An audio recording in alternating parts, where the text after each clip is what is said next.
أما بعد فأعوذ بالله السميع العليم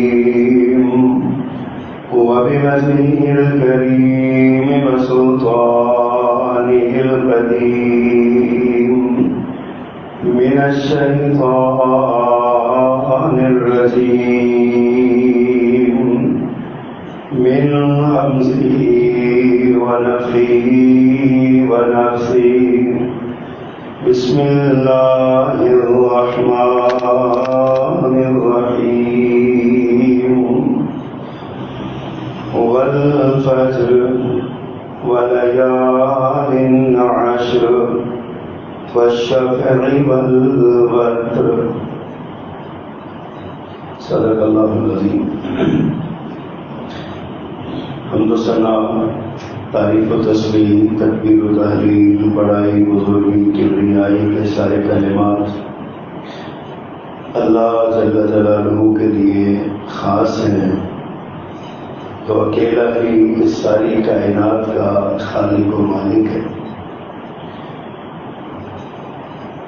اور درود و سلام امام کائنات، سید الانبیاء،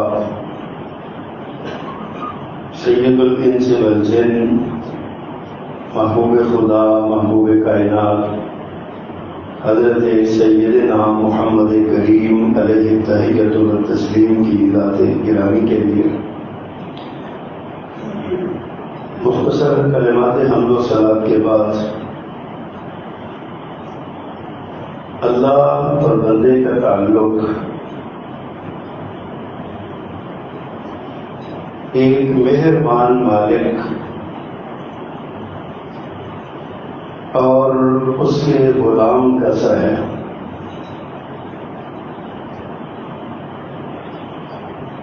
ایک غلام جتنی بھی غلطیاں کر لے، کوتاہیاں کر لے، نافرمانیاں کر لے، اگر اس غلام کو صرف یہ احساس ہے کہ میرا ایک مالک ہے اور میں نے اس کے پاس پیش ہونا ہے، اور وہ اپنے مالک سے اپنے گناہوں پہ ندامت کا اظہار کرتا رہے،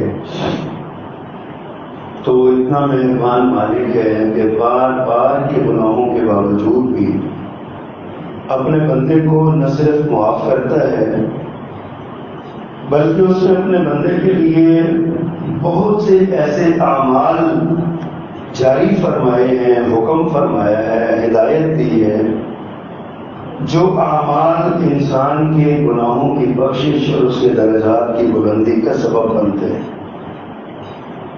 مسجد میں آنا، گھر سے لے کے مسجد تک ایک ایک قدم کے بدلے ایک ایک نیکی اور ایک ایک گناہ معافی اور ایک درجہ بلند ہونے کا وعدہ اللہ نے اپنے نبی کی زبان پر فرمایا.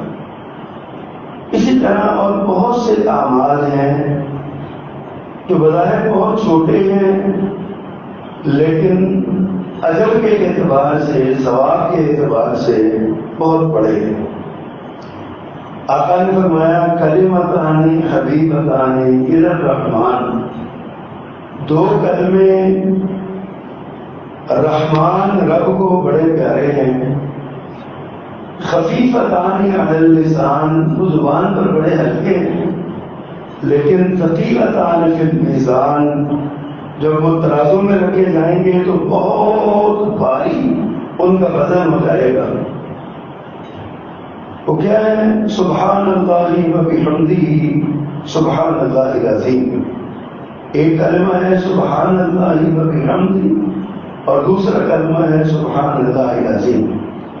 کتنا ٹائم لگا پڑھنے میں، کتنا وقت لگا، کتنا زور لگا، کتنی توانائی لگی اور کتنے ایسے خرچ ہوئے یہ کلمہ پڑھنے میں؟ کچھ بھی نہیں. لیکن اجر اس کا اتنا زیادہ ہے کہ قیامت کے دن جو ترازو اللہ نامہ اعمال کو تولنے کے لیے لگائیں گے تو ترازو ان اعمال سے بھر جائے گا. اس طرح کے چھوٹے چھوٹے اعمال اللہ نے انسان کے لیے رکھے. اسی طرح اللہ نے انسان کے درجات کی بلندی کے لیے، گناہوں کی بخشش کے لیے، اس کی نیکیوں میں اضافے کے لیے کچھ دن اور راتیں بھی اللہ نے خاص کی ہیں۔ سال کے 365 دن ہیں، ان 365 دنوں میں 30 دن یہ ایسے ہیں جن کی اللہ کے ہاں بڑا مقام اور بڑی شان ہے۔ ان میں ایک رمضان کے آخری 10 دن، دوسرا محرم کے ابتدائی 10 دن، اور تیسرا ماہ ذوالحج کے ابتدائی 10 دن۔ ابھی چند گھنٹوں کے بعد ہم ان مقدس، مبارک، پر رحمت اور پر نور گھڑیوں میں داخل ہونے والے ہیں۔ اللہ سبحانہ و تعالی ہمیں عافیت کے ساتھ ان لمحات تک پہنچائے اور ہمیں ان سے استفادے کی توفیق عطا فرمائے۔ رمضان کا آخری عشرہ، بالخصوص اس کی راتیں، ان راتوں میں ایک قدر والی رات ہے جس کی فضیلت یہی ہے کہ اس ایک رات کی عبادت 83 سال اور 4 مہینے کی عبادت سے بہتر ہے۔ ایک بندہ 83 سال اور 4 مہینے، یعنی تقریباً 83.5 سال بندہ مسلسل عبادت کرے، ایک بھی نافرمانی نہ کرے، اس کی عبادت ترازو کے ایک پلڑے میں، اور رمضان کی اس تاک رات شب قدر کی عبادت ایک پلڑے میں، تو یہ پلڑا بھاری ہو جائے گا۔ ایسی فضیلت اور شان اللہ نے بیان کی۔ پھر اسی طرح محرم الحرام کے ابتدائی 10 دن، بالخصوص 9 اور 10 محرم، نبی مکرم صلی اللہ علیہ وسلم 10 محرم کا روزہ رکھا کرتے تھے۔ پھر آپ مدینہ تشریف لائے، آپ نے دیکھا یہودی بھی رکھتے ہیں، پوچھا تم کیوں رکھتے ہو؟ کہا کہ اس دن موسیٰ علیہ السلام اور ان کی قوم کو فرعون سے نجات ملی تھی، اس خوشی میں روزہ رکھتے ہیں۔ آپ نے فرمایا کہ ہمارا زیادہ حق ہے موسیٰ علیہ السلام پر، وہ ہمارے بھائی تھے، دین اور نظریے کے اعتبار سے ہم ایک ہیں، ہمارا زیادہ حق ہے۔ آئندہ سے ہم روزہ تو رکھیں گے لیکن یہودیوں تمہاری مخالفت کرتے ہوئے 9 محرم کا رکھیں گے تاکہ یہودیوں کے ساتھ ہماری مماثلت نہ ہو۔ اور آپ نے ارشاد فرمایا مجھے یقین ہے، امید ہے کہ جو بندہ عاشورہ محرم کا روزہ رکھے گا اللہ اس کے 1 سال کے گناہ معاف کر دیں گے۔ اور تیسرا عشرہ ذی الحج ہے، اللہ تعالیٰ نے اس کی قسم اٹھائی ہے۔ 30ویں پارے کی سورہ فجر کی ابتدائی جو 2 آیات پڑھی ہیں، والفجر وليال عشر، فرمایا فجر کے وقت کی قسم اور 10 راتوں کی قسم۔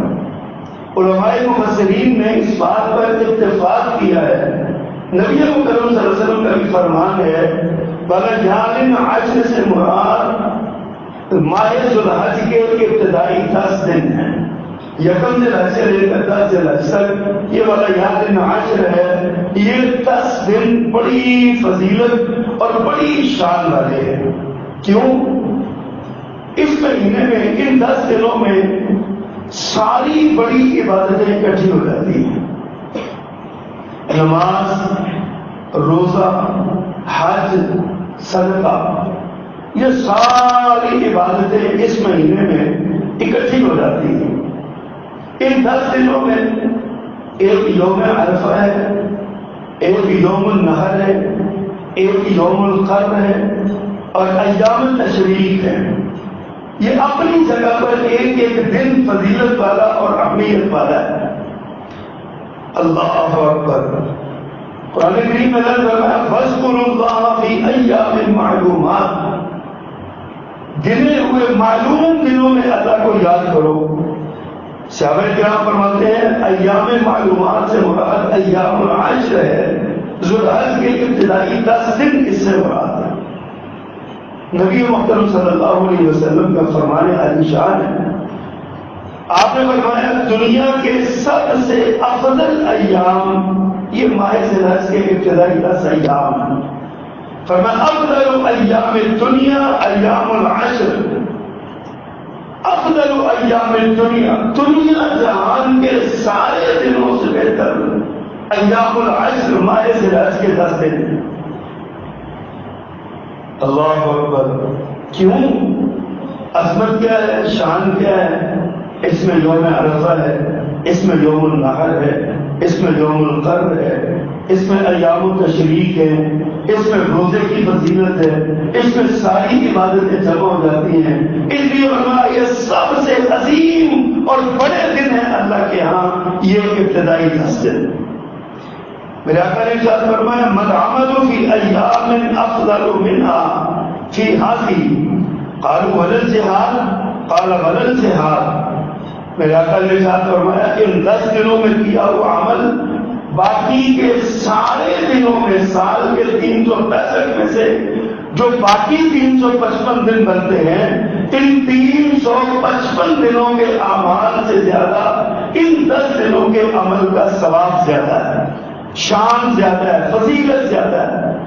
صحابہ کرام نے پوچھا بدل جہاد، اللہ کے پیغمبر کیا جہاد کرنے سے بھی زیادہ فضیلت ہے ان 10 دنوں میں نماز پڑھنے کی، ان 10 دنوں میں روزہ رکھنے کی، ان 10 دنوں میں کوئی دیگر صدقہ وغیرہ کر لینے کی، جہاد سے بھی زیادہ فضیلت ہے.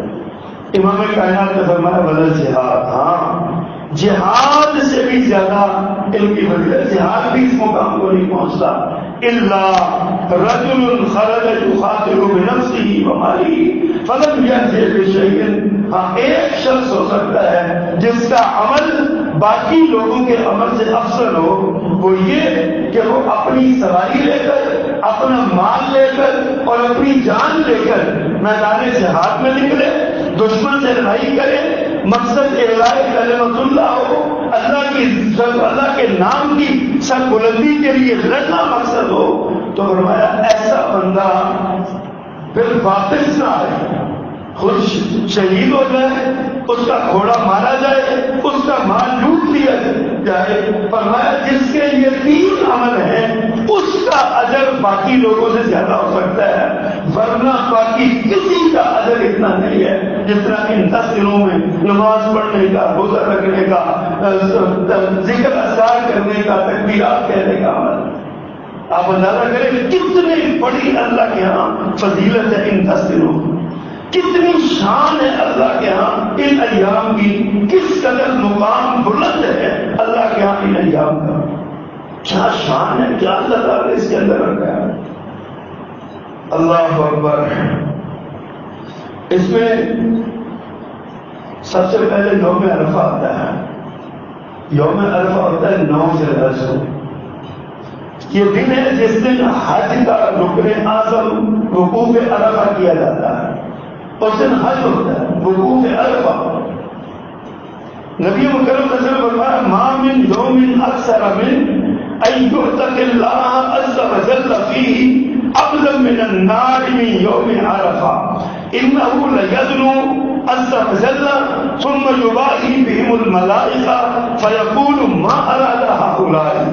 میرے آقا نے ارشاد فرمایا کہ کوئی دن ایسا نہیں ہے جس دن اللہ اپنے بندوں کو یوم عرفہ کے دن سے زیادہ جہنم سے آزاد کرتا ہو. پوری کائنات میں سب سے زیادہ جہنم سے آزادی کا دن یہ یوم عرفہ کا دن ہے، جس دن لوگ عرفات میں اکٹھے ہو کر حج جیسی عظیم عبادت کا رکن اعظم ادا کرتے ہیں، وقوف عرفہ ادا کرتے ہیں. اور اس نے فرمایا جتنے لوگ عرفات کے میدان میں موجود ہیں، حج کے لیے گئے ہوئے، انہوں نے وقوف عرفہ کیا ہے، ظہر اثر کی نماز اکٹھی کر کے پڑھی ہے، فرمایا ان سب کے لیے اللہ کا اعلان ہوتا ہے فرشتوں تباہ ہو جو میں نے ان سب کو معاف کر دیا. میرے آقا کا یہ بھی ارشاد ہے حج مبرور، حج مقبول کی جزا الا الجنہ، جنت کے سوا کچھ نہیں. جس کو حج مبرور مل گیا، یوم عرفہ کے دن وقوف عرفہ مل گیا، میدان عرفات میں زور نظر پڑ لی اس نے، پر میں اس کو سوائے جنت کے اس حج کا اور ثواب کو لیے جنت میں. اور وہاں سے عرفات سے نکلے گا تو ایسا ہوگا جیسے آج ہی ماں کے پیٹ سے دنیا میں آیا. جس طرح معصوم بچہ ماں کے پیٹ سے دنیا میں آنے والا بچہ معصوم ہوتا ہے گناہوں سے، خطاؤں سے، نافرمانیوں سے، عصیان سے، اس طرح حج سے آنے والا بندہ ایسے ہی ہے. گویا کہ یہ میدان عرفات جو ہے نا، یہ انسان کے لیے ماں کے پیٹ جیسا ہے. ماں کے پیٹ سے بچہ آتا ہے تو معصوم ہوتا ہے، اس طرح عرفات سے بچہ باہر نکلتا ہے تو گناہوں سے پاک ہو کے نکل آتا ہے. اتنی بڑی فضیلت ہے اس دن کی.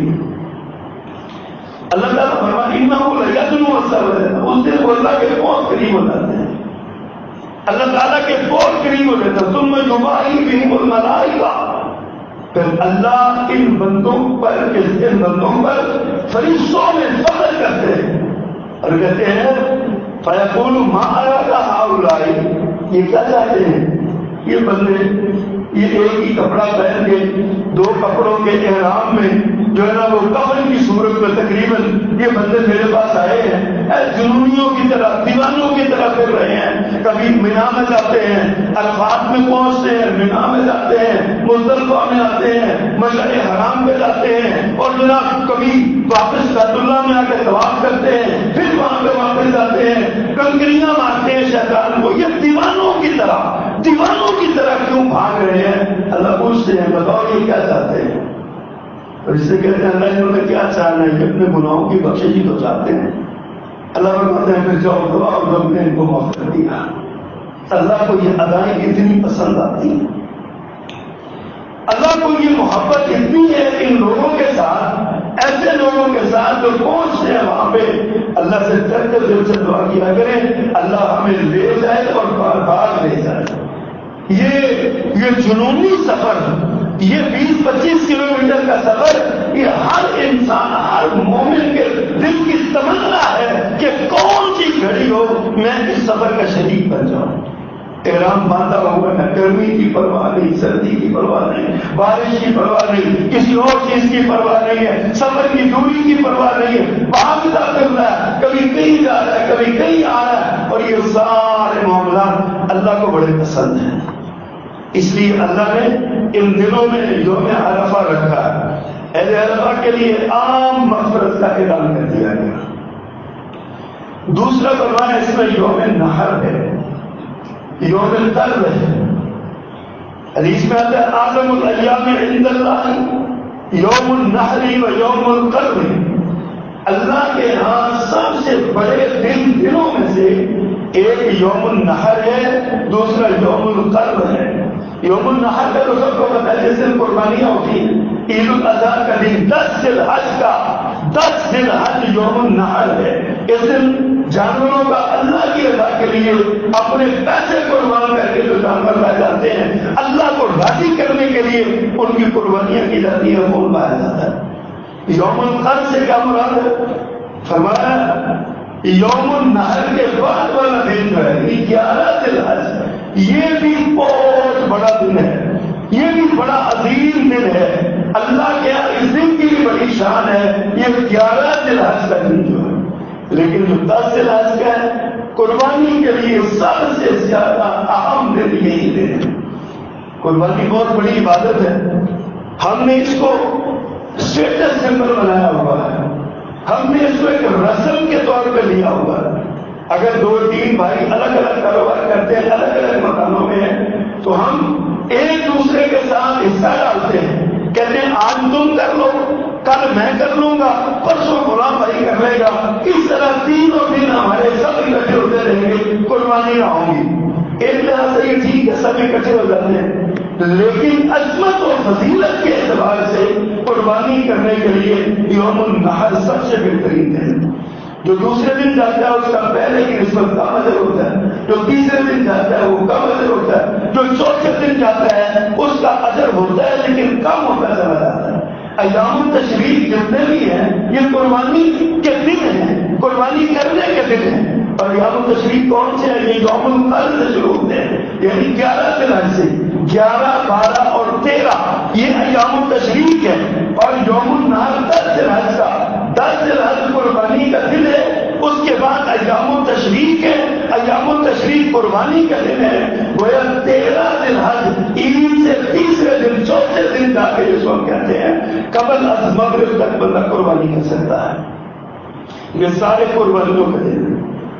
اللہ اکبر۔ اور پھر آپ جانتے ہیں کہ یہ قربانی بہت بڑی اور فضیلت کی چیز ہے۔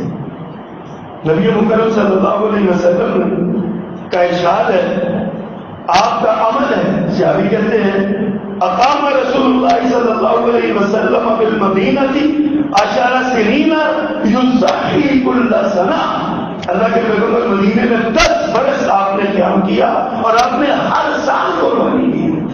حضرت عبداللہ بن عمر رضی اللہ تعالیٰ سے سوال پوچھا گیا کہ اللہ کی قربانی واجب ہے؟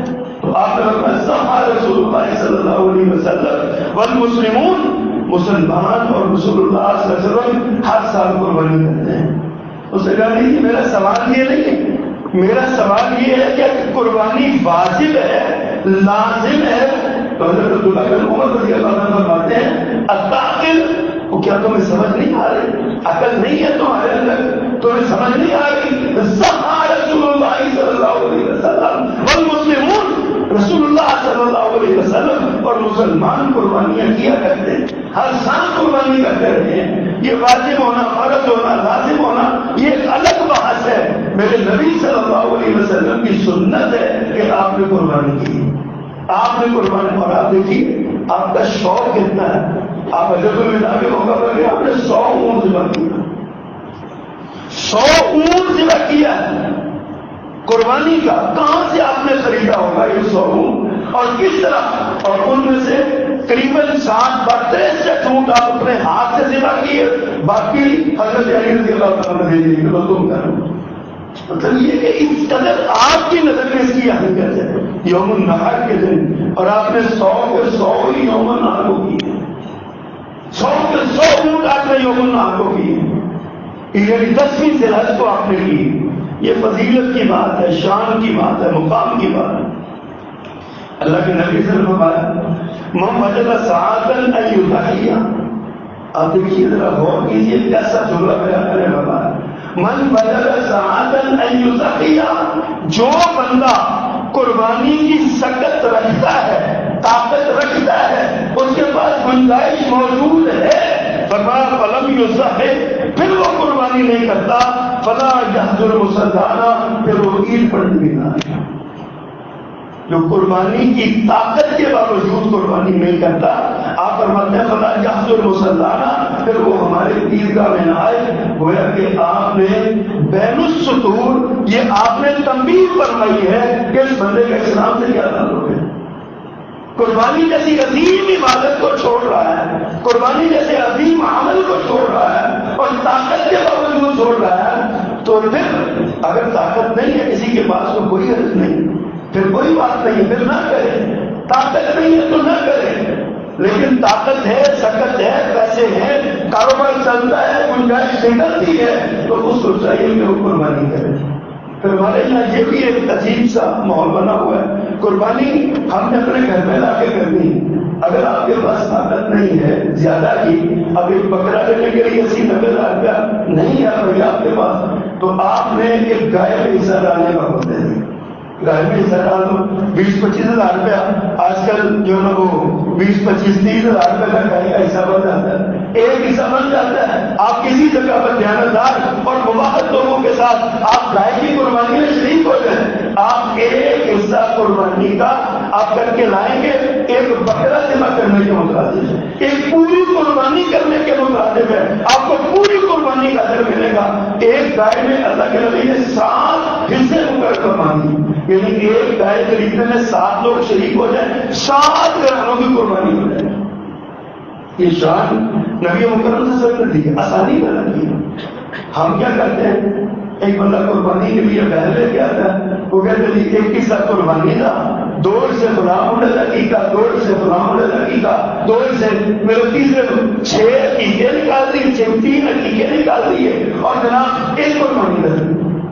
حضرات یہ دین ہے، اس کو کھلواڑ نہ بنایا جائے، اس سے کھیلا نہ جائے۔ قربانی میں عقیقے کا کیا کام ہے؟ عقیقے میں دو جانور ذبح کرنے ہیں، اور وہ کرنے بھی بکرا یا دمبا یا بھیڑ، کس کی نسل سے؟ یہ تو قربانی میں تو میرے نبی نے نہ اونٹ ذبح کیا نہ آپ نے گائے ذبح کی، آپ نے بالکل ذبح نہیں کی۔ ہاں آپ نے حکم دیا بکا شہید 2 بھیڑیں 2 بھیڑیں وہ ذبح کر لو، 2 بکرے ذبح کر لو، یہ ٹھیک ہے۔ بیٹے کے لیے 2 اور بیٹی کے لیے 1۔ گائے میں حصہ، قربانی میں حصہ عقیقے کا نہیں ہوتا۔ قربانی ہے، عقیقہ عقیقہ ہے، 2 الگ الگ عبادتیں ہیں، ان کو مرج نہیں کیا جا سکتا۔ ایک حصہ آپ قربانی کا کریں، ایک حصہ ڈال لیں، 2 ڈال لیں، اللہ نے توفیق دی ہے تو پوری گائے خرید لیں، لیکن وہ سارا جو ہے نا وہ قربانی ہوگی، اس میں عقیقہ شامل نہیں ہوگا۔ یہ بات مسئلے کی ذہن میں رکھی۔ اب آپ نے اس طرح آپ نے کہا تھا ہر سال ہر گھرانے پر ایک قربانی فرض لازم ہے، ہر سال ہر گھرانے کے لیے ایک قربانی ضروری ہے۔ اور ایک قربانی سے گھرانے سے مراد کیا ہے؟ گھر کا سربراہ جو ہے وہ قربانی کرے گا تو بڑے سے لے کے چھوٹے تک سب کی طرف سے ہوتا ہے، عورتیں بھی شامل ہوں گی، مرد بھی شامل ہوں گے، بچے بھی شامل ہوں گے، بوڑھے بھی شامل ہوں گے، جوان بھی شامل ہوں گے۔ اگر ماں باپ کے ساتھ رہتے ہیں تو ماں باپ بھی اس میں شامل ہو جائیں گے۔ ایک قربانی سارے کرانے کے لیے کافی، ایک بکرا لے لیں، پنڈا لے لیں، ایک اونٹ لے لیں، ایک گائے لے لیں، جو بھی آپ نے کرنا ہے ایک کرانے کی ضرورت کافی ہے۔ میرا خیال فرمایا کہ ہر سال ہر گھر والوں کو ایک قربانی کرنی چاہیے، اس میں شریک ہونا چاہیے۔ اللہ اکبر کبیرہ۔ پھر ہمارے معاشرہ جس معاشرے میں رہ رہے ہیں نا، ہمارے یہاں دین کا مذاق بڑا اڑایا جاتا ہے اور برائی کو اتنا نارملائز کر دیا گیا ہے، اتنا نارمل کر دیا جاتا ہے کہ کوئی شراب پی لے تو کہتا ہے شراب بھی پیتا ہے نا، لوگوں کا خون تو نہیں پیتا۔ کیسا جملہ بول دیا گیا؟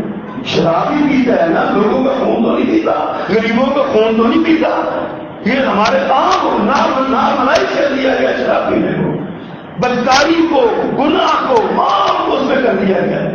اسی طرح جب یہ قربانی کی بات کرتے تو بڑے بڑے دانشور اٹھتے ہیں، بڑے بڑے فلسفے جانتے ہیں کہ جی مولوی صاحب کے گھر کے ساتھ والے گھر میں بیٹی بیٹی کے شادی سے اور اس سے اپنے گھر میں لاکھ روپے کا بکرا باندھ لیا۔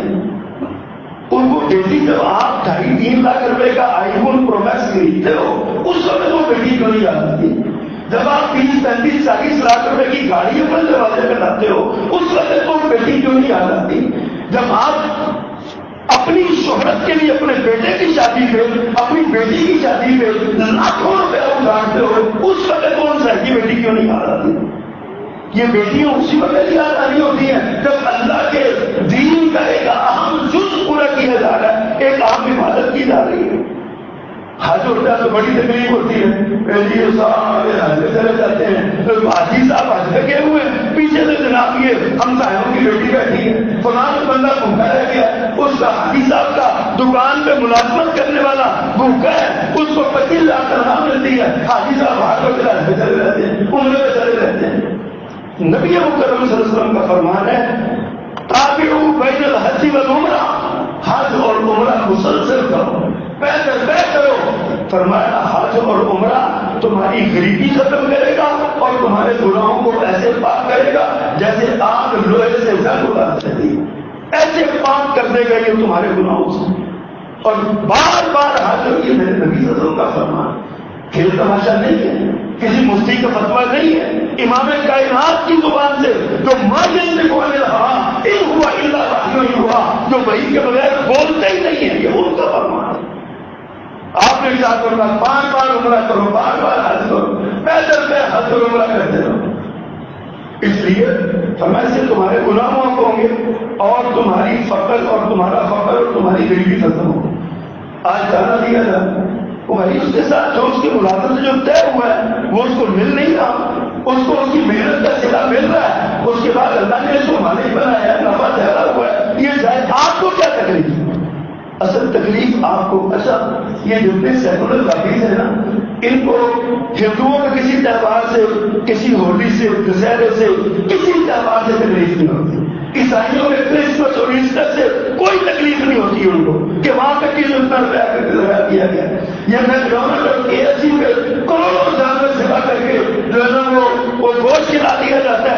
اس وقت کسی کو جانوروں کا رحم کا تصور نہیں آتا. یہ جب بھی آتا ہے اسلام کے شاعر پہ آتا ہے. یہ جب بھی ان کی زبان اٹھتی ہے اسلامی شاعر پہ اٹھتی ہے.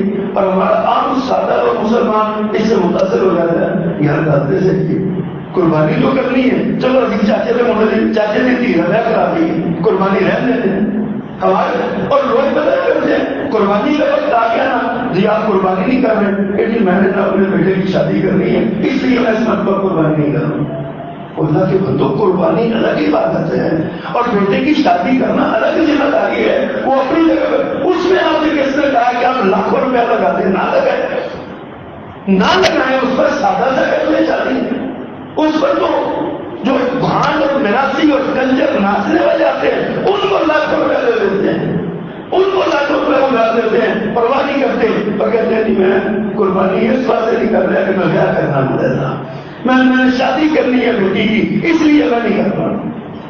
یہ وہی مسئلہ ہے جو میرے آقا نے فرمایا طاقت کے باوجود جو قربانی نہیں کرتا وہ ہماری عیدگاہ میں نہ آئے.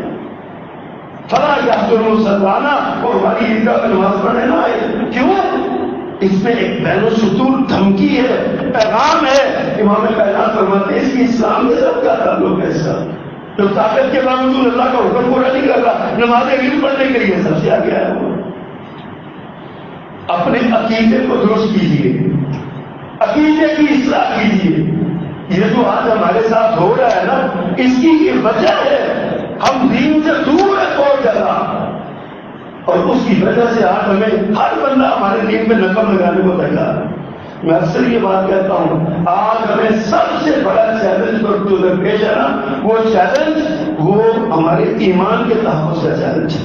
ہم سے ہمارا ایمان سیدھا جا رہا ہے, کبھی قربانی کا مذاق اڑا کے, کبھی حج کا مذاق اڑا کے, کبھی جو ہے نا عمرے کا مذاق اڑا کے, کبھی دیگر اسلامی شاعر کا مذاق اڑا کے ہم سمجھتے ہیں کہ یہ ہم بہت نیکی کے کام کر رہے ہیں اور ہماری نوجوان نسل بری طرح متاثر ہو رہی ہے افکار اور نظریات سے. ہمیں سوچنا چاہیے, غور کرنا چاہیے اس بات. اللہ اکبر. پھر یہ 10 دن جو ہے نا ان میں کچھ کرنے کے کام ہے, اس کی طرف توجہ فرمائیں. سب سے پہلے تو چونی ماہ ذوالحج کا چاند نظر آئے نا تو چاند نظر آنے سے پہلے اپنے بال اور ناخن کٹوائیں.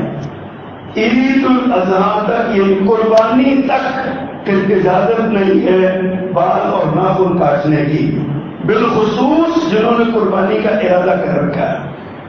باپ نے ارادہ کیا تو اس کی ساری اولاد سمیت بیوی اس کی عبادت میں رہنے والے سارے اس حکم میں آتے ہیں جس نے قربانی کرنی ہے, یعنی جس گھر میں قربانی ہونی ہے اس گھر کا کوئی فرد بشر, کوئی بچہ بوڑھا جوان اپنے بال نہیں کٹوائے گا, ناخن نہیں کٹوائے گا.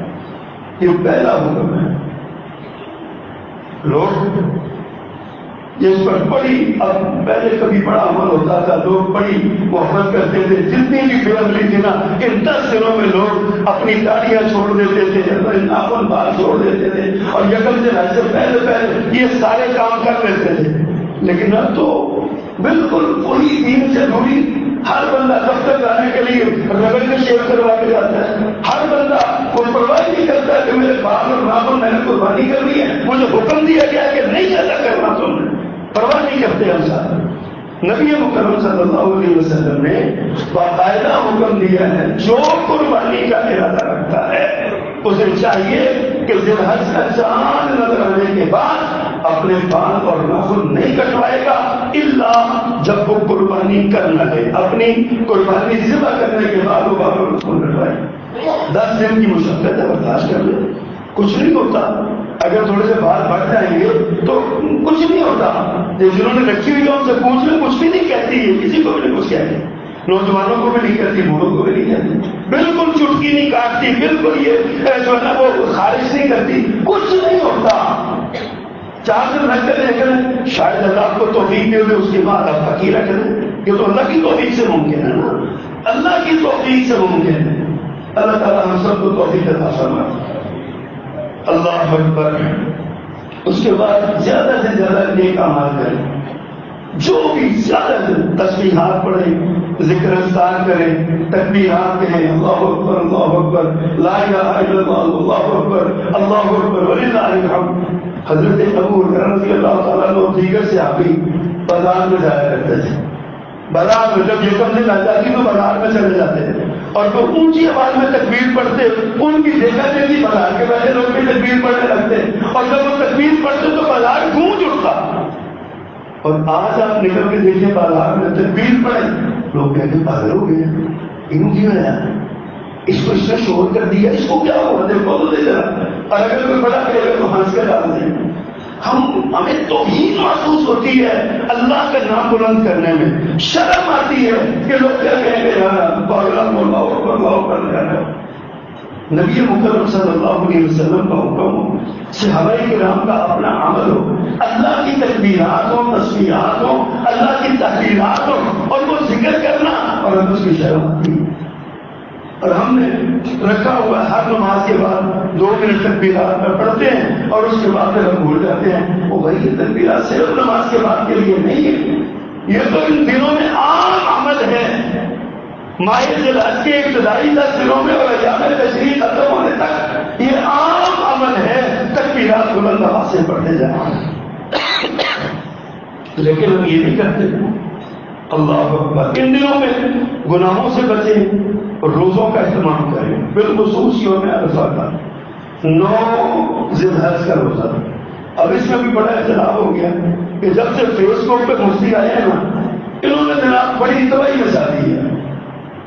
جو بندہ اٹھتا ہے وہ فیس بک کا مفتی بنا بیٹھا، اپنی عقل کے مطابق دین کو سمجھ رہا ہے۔ نبی مکرم صلی اللہ علیہ وسلم نے یوم عرفہ کا روزہ رکھا ہے، اور یوم عرفہ 9 ذی الحج کو ہوتا ہے۔ آپ جس ملک میں ہوں گے وہاں کا 9 ذی الحج کو کیا جائے گا۔ یہ نہیں کہ سعودی عرب کا 9 ذی الحج ہے، وہاں کے روزہ رکھ رہے ہیں، اور آپ جناب امریکہ میں رہتے ہیں، وہاں کے بھی 8 ذی الحج ہے، 9 ہوئی نہیں ہے، تو آپ کیا کریں گے؟ آپ نے ایک دن پہلے ہی روزہ رکھ لیا، یا ہم یہاں فلسطین کے رہنے والے، ہم ایک دن لیٹ ہوتے ہیں ان دن، ہم اس دن اب ہمارا جو ہم 9 ذی الحج کا رکھیں گے تو اگلے دن عید آئے گی ہماری، کیا کریں گے ہم؟ 9 ذی الحج کا روزہ رکھنا، یہ مسئلہ یاد رکھیے۔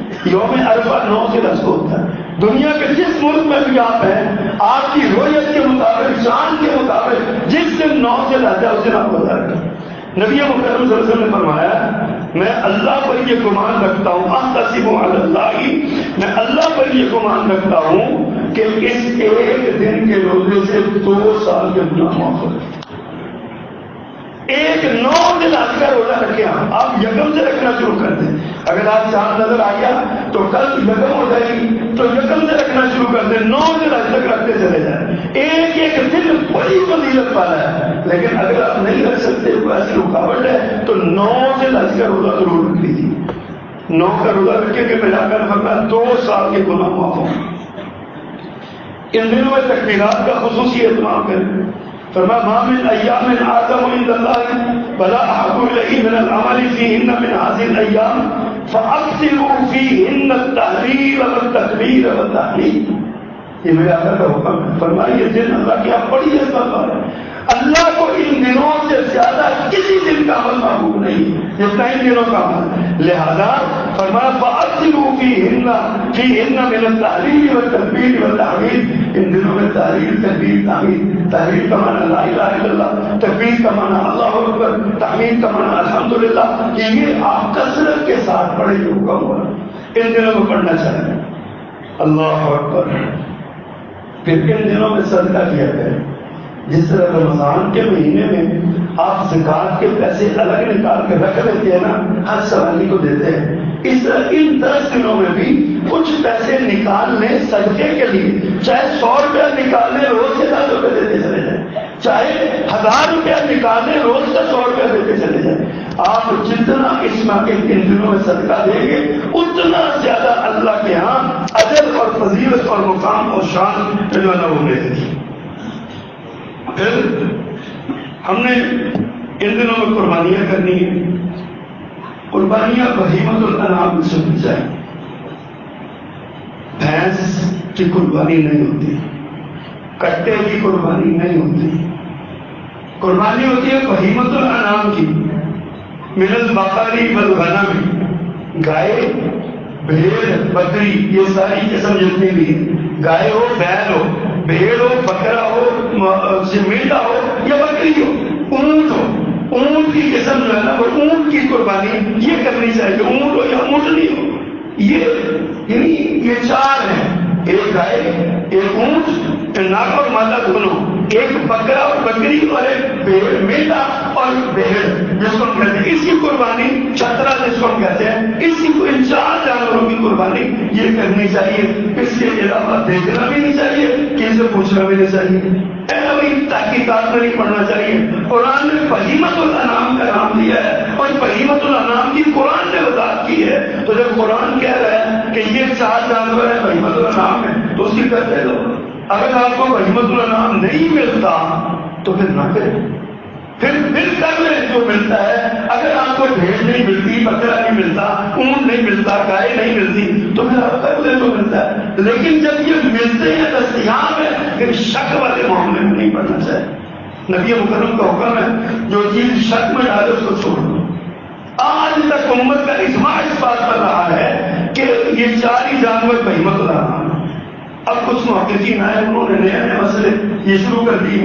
بہیمۃ الانعام کا یہ کرنا چاہیے، جانور خریدتے ہوئے خیال رکھنا چاہیے کہ ان میں کوئی عیب نہ ہو، لگڑا نہ ہو، کانا نہ ہو، اتنا کمزور نہ ہو کہ چکے کے اٹھے نہ جائے، اس کو اپنا آپ ہی نہ اٹھا سکے، اس کو گود میں اٹھا کے آنا پڑے۔ ایسا کمزور جانور نہیں کرنا چاہیے، مہنگا نہ ہو، اس کا کان نہ کٹا ہو، سینگ نہ ٹوٹا ہوا ہو۔ یہ شرائط ہے قربانی کے جانور۔ اچھا مزے کی بات پتہ کیا ہے؟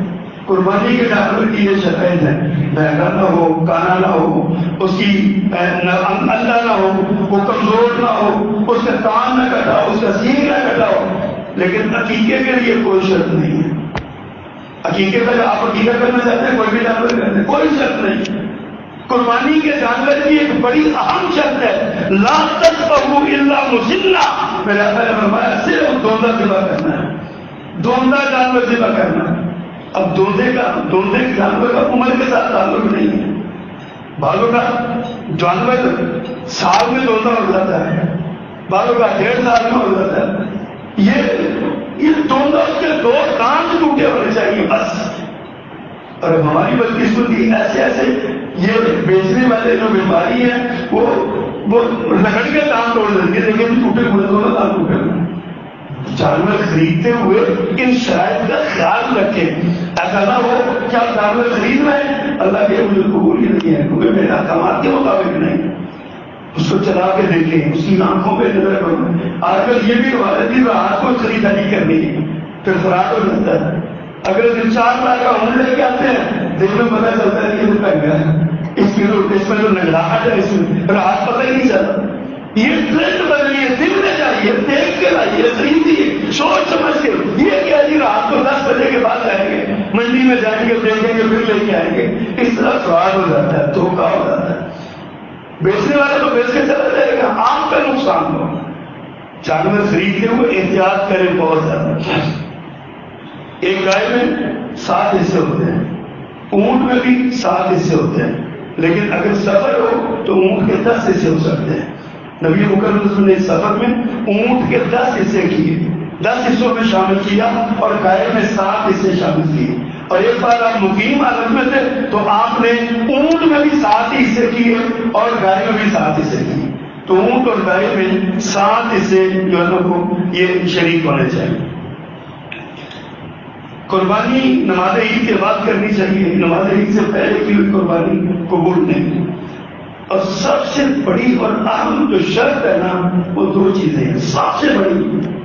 ایک تو قربانی کا جانور حلال پیسوں سے خریدا گیا، 1 روپیہ بھی اس میں حرام کا نہیں ہونا چاہیے۔ لوگوں نے بڑے عجیب لطیفے بنائے ہوئے ہیں، کہتے ہیں کہ ایک سرکاری محکمے کا افسر تھا، وہ اپنے دودھ فروش دوست کے پاس یا دودھ بیچنے والے کے پاس، اسے کہتے ہیں یار یہ 50,000 روپئے لے لو اور اپنے گلے میں سے 50,000 مجھے نکال کے دے دو۔ اس نے کہا اس سے کیا ہوگا؟ کہا یہ جو پیسے ہیں نا میرے ہاتھ میں یہ رشوت کے ہیں، اور جو میں تم سے لوں گا نا وہ تو تمہارے گلے کے ہوں، لہٰذا تم یہ پیسے ادھر رکھ لو مجھے نکال دو۔ یخادعون اللہ والذین آمنوا، یہ اللہ کو دھوکہ دے رہے ہو۔ رزق حلال طیب پاکیزہ رزق کے ساتھ قربانی کرنی چاہیے. اور دوسری اہم شرط یہ ہے کہ اخلاص کے ساتھ کرنی، ریاکاری کے لیے نہیں کرنی، بچوں کو خوش کرنے کے لیے نہیں کرنی، محلے میں شورشا بنانے کے لیے نہیں کرنی. کٹیا کا ہو جائے جی پڑا 6 لاکھ روپے کا جانور لینا ہے، بلے بلے بلے. یہ بلے بلے دنیا میں کرواؤ گے نا تو قیامت کے دن نا منہ میں زنجیر ڈال کے پکانے کے راستے نکال کے انہیں منہ کھسیٹتے ہوئے جہنم میں پھینک دیا جائے گا.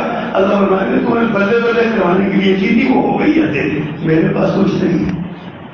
اخلاص کے ساتھ اللہ کی رضا کے لیے سونے نبی صلی اللہ علیہ وسلم کی سنت سمجھ سے یہ قربانی کرنی.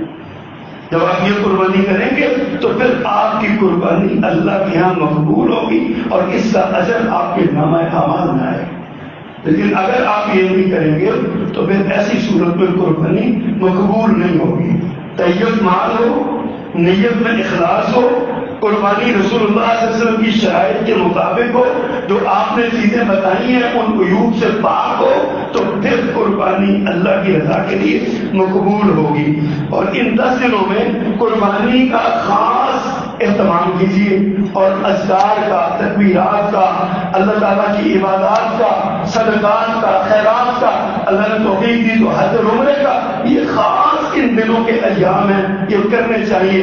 ایام التشریق میں بالخصوص یوم النحر، یوم القر اور باقی 2 دن جو ایام تشریق کے ہیں ان میں کھانا پینا چاہیے. میرا کل فرمایا کل ایام تشریق ایام الاکل اکل و شرب، کھانے پینے کے دن. یہ ایام تشریق کھانے موجے کرو، کھاؤ پیو، گوشت اڑاؤ، جو بھی چاہتا کرو، یہ کھانے پینے کے دن ہے. ان دنوں میں تقویٰ نہیں کرنا، میں نہیں کھانا نہیں، میرے کو چنگا نہیں لگتا، میں نہیں، میرے آقا نے اس کو کھانے پینے کا حکم دیا. یہ سورہ نبی کی تعلیم ہے. کھاؤ پیو، خود بھی کھاؤ، دوستوں کو بھی کھلاؤ، اپنے عزیزوں کو بلاؤ، عزیزوں کے گھروں میں جاؤ، بتا کے عزیزوں کے گھروں میں بھیجو. یہ کھانے پینے کے دن ہے، لیکن اللہ کے ذکر کے بھی دن ہے، اللہ کی تکبیرات کے بھی دن ہے، تعمیرات کے بھی دن ہے. یہ کرنے چاہیے. اللہ سبحانہ و تعالی ہمیں عمل کرنے کی توفیق فرمائے اور ان ایام کی قدر کرنے کی توفیق فرمائے. وما علینا الا البلاغ.